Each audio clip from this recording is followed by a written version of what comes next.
How has it been 3 years since that Loathe album came out? It feels like since then there's been this arms race of metalcore bands tuning lower and lower and lower. That's what we're talking about with this Gretsch, because the number one reason to buy this guitar is the monstrous 29.75 inch scale length.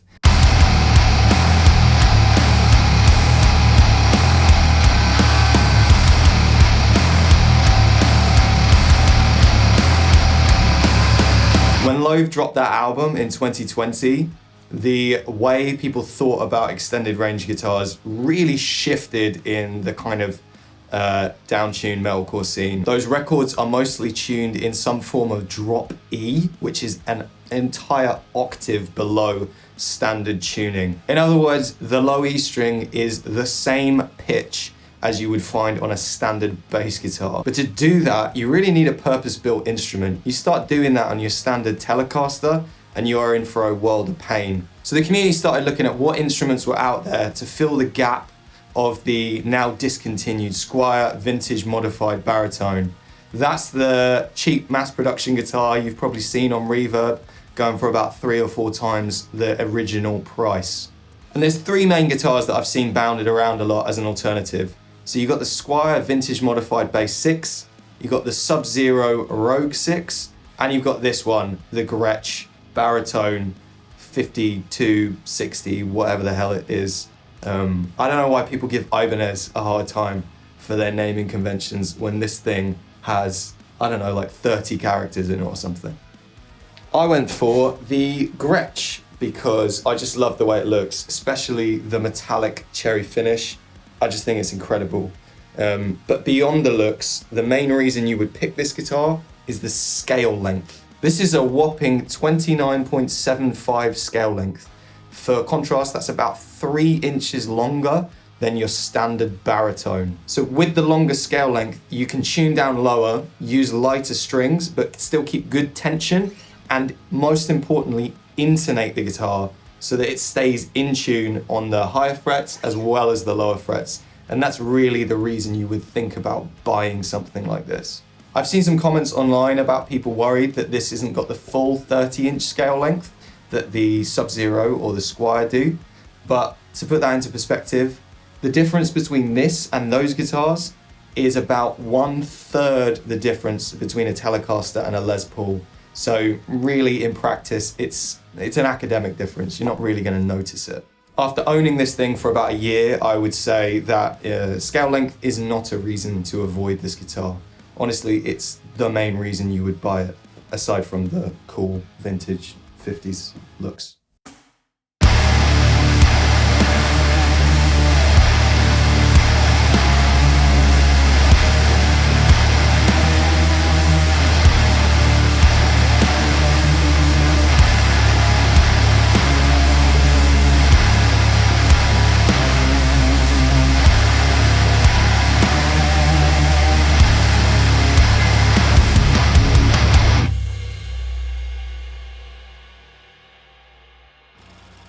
What does it feel like to play? So there's a few interesting things to talk about here. I think you need to remap your brain when you come to playing an instrument like this. I don't know how to describe it other than sometimes I'll grab what I think is the 5th fret, but it turns out I'm actually on 7. It kind of feels like there's 2 extra frets, beyond where the guitar's meant to end in my head. I actually have got used to that fairly quickly, but it did take a little while of kind of reprogramming your brain. I'd say it's kind of similar to if you go from a 6 to a 7 or going from guitar to bass. You just have to remap some of that muscle memory a little bit. Extended chords on this thing are a little bit harder, partly due to the longer scale length, so the frets are further apart, but also the strings are a little bit further apart from each other. I don't know if you can see that on video, but it feels somewhere halfway between a guitar and a bass. It's not like a bass where it's very much driven for single notes, but it's not like a standard guitar where it's really easy to just pull big bar chords. You do feel the difference. That, to me, I think is one of the, potentially the biggest drawbacks, but one of the biggest advantages of an instrument like this is that it feels so different, it will change the way you play, it will change the way you write riffs, and it will change the way you write songs. If you're in drop C now and you just want all of your songs to sound the same but lower, then maybe time to invest in a Digitech Whammy drop tune pedal or something similar like the actual Electro Harmonix Pitchfork. This particular guitar, at least a year ago, came factory tuned B to B with something like 14 to 64s on it. It was very strange for an instrument that you'd want to tune down that low. It was basically tuned like a standard baritone. It actually sounded really, really cool.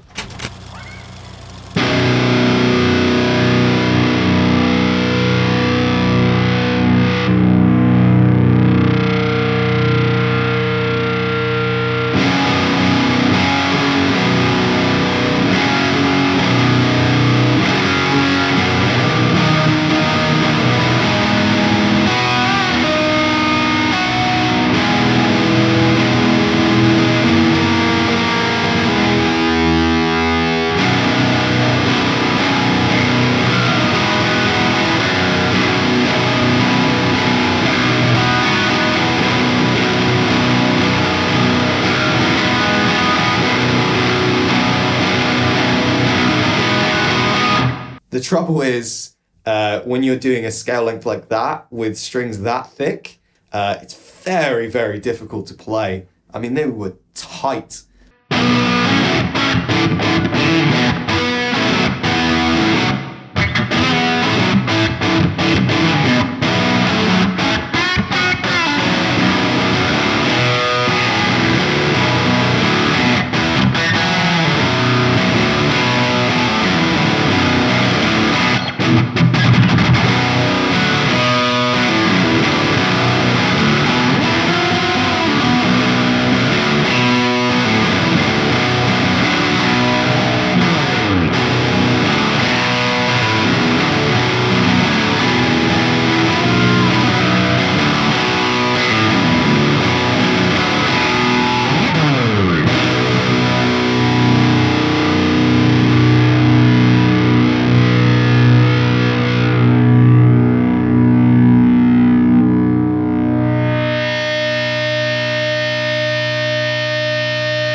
Even stuff like tuning the instrument was a real ball ache.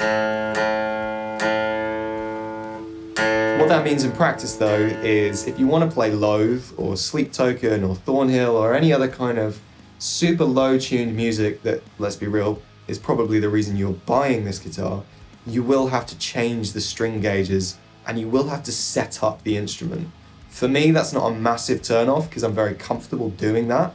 But if you're someone who isn't comfortable setting intonation or adjusting a truss rod, then you are going to have to take it to a tech. I can see how that would be a turn off for some people, especially because the other alternatives I mentioned earlier do come tuned stock E to E. Part of this thing being its own instrument means that it's difficult to get hold of the right string gauges. Eric from Loathe uses a monster 105 on his low E. I mean, that thing could hold up a fucking suspension bridge. So the problem is, if you want to use something that thick, you are going to have to file down your nut to get it to fit in, and maybe even at your bridge too. So that if you try it and you feel like you don't like it, there's no easy way of going back. So as a compromise, I started out by using the D'Addario NYXL 8-string set, and I just didn't use the lightest 2 strings. So that makes this a 16 to 80 on here. On paper, this low E is supposed to be similar to what I get with my drop C guitars with a 12 to 60 set, but in practice, it feels quite a lot looser than maybe I would like. I don't know enough about string physics to know why. So you can get enough tension to do something like New Faces in the Dark, which is in drop E, but songs like Gourd, which goes down to double drop C sharp, yeah, it starts to get a bit wobbly, which still sounds good, but if we solo the guitars, you might hear a little bit more what I'm talking about.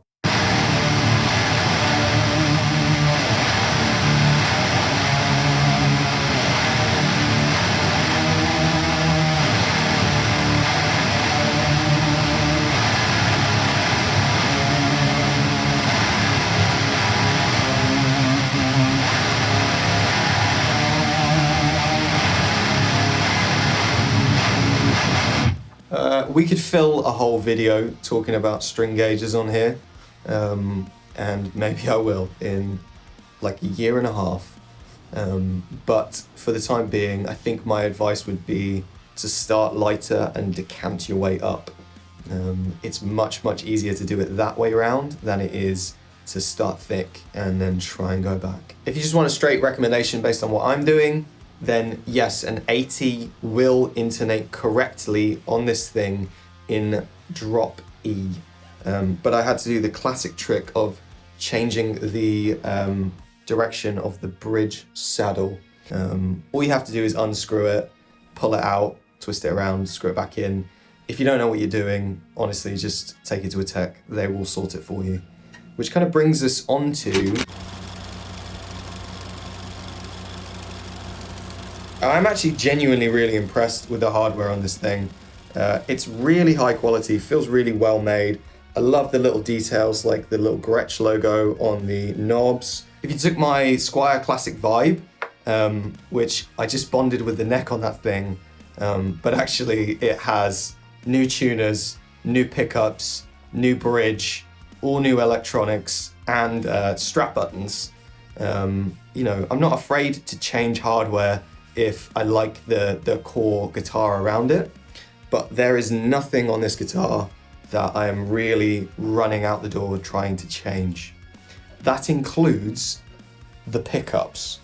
The pickups though, honestly, not really feeling them. One big caveat being that I think these pickups are pretty bad personally. About some negatives. Are there negatives? Well, I guess, yeah, kind of. The main one for me is the output of the pickups. Every single review I've seen about this thing complains about how low output the pickups are.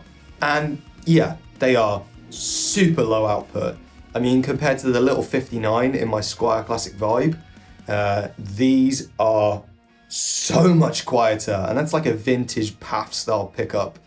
I have to run a compressor in front of my chain, and on top of that, I have to change all of my noise gates, threshold settings to make sure this thing even creates a signal. Honestly though, I think a big part of that is that the pickup height straight out of the factory on this thing is horrendous. They are about a 5-mile hike from the strings. The character of the pickups though, I really like. They've got this real high-mid bite to them, which actually when you combine with the low output, makes them really, really articulate.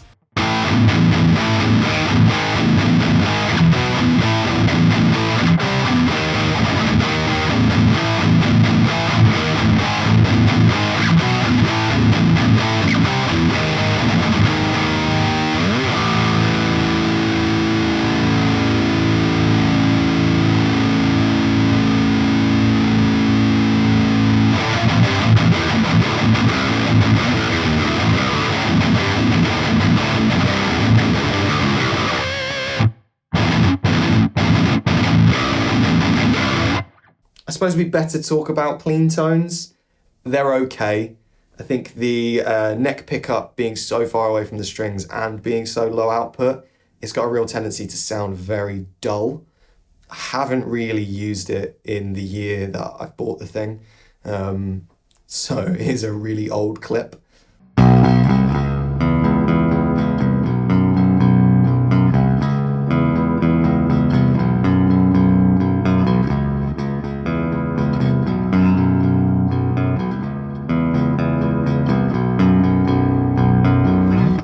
I didn't buy this guitar for the clean tones. I bought it for those super low, disgusting, distorted tones. So how does this thing sound when we start trying to make noises like Loathe? There are a few YouTube covers out there using this instrument, but they've got the album track very, very loud, so you can't really hear how the guitars get on in that mix. I mean, to really tell, you'd have to spend, I don't know, hours just retracking the guitars, painstakingly recreating every synth, programming drums, recording vocals. I don't know, like, to do all of that on a video that probably only 20 people would watch, I mean, who's gonna do that? Yeah, obviously, it's me. I did that. So shameless plug, if you like what you hear, and you want your music to sound like what you're hearing, then please check out my portfolio in the description below. I offer mixing, mastering, and some production services. If you're interested, fill out the contact form at the bottom of the page, and we'll have a chat about it. I'd love to talk about your project.